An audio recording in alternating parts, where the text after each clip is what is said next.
Our mind, when we relax and look at it, is not a thing. That is to say, each of us is not a thing. We are an openness, a presence, an awareness which is not resting on anything material.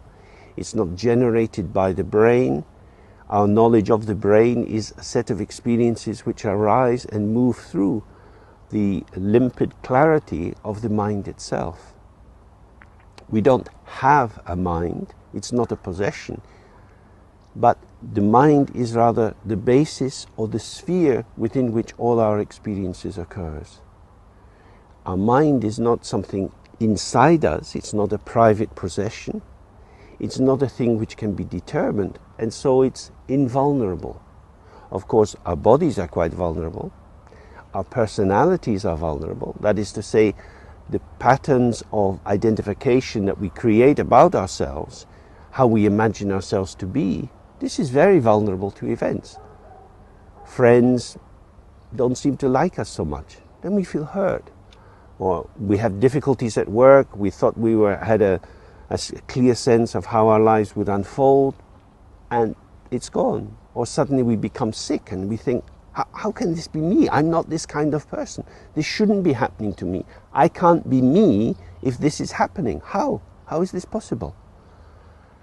That shows us the way in which when we construct a self out of events, we're actually making a house of cards or making it out of sand.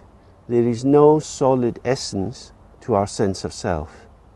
It's an illusory show which is true for the moment of its occurrence, and then it's gone. So the main function of practice, which is essentially profound relaxation and trust, as you give up the active work of constructing, to experience that everything is there already. Things are as they are.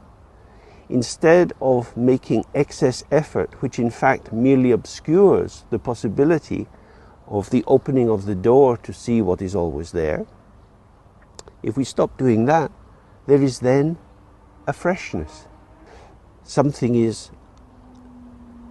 numinous, it is just there on the edge of our consciousness, but I want to understand, I want to find out what's going on. Impossible. You can't find it because you never lost it. Again, it's not a thing. The biggest transformation we can make in our life is to stop objectification, stop treating ourselves as fixed objects, and stop treating other people as fixed objects. All moments of life are movements in an ungraspable field.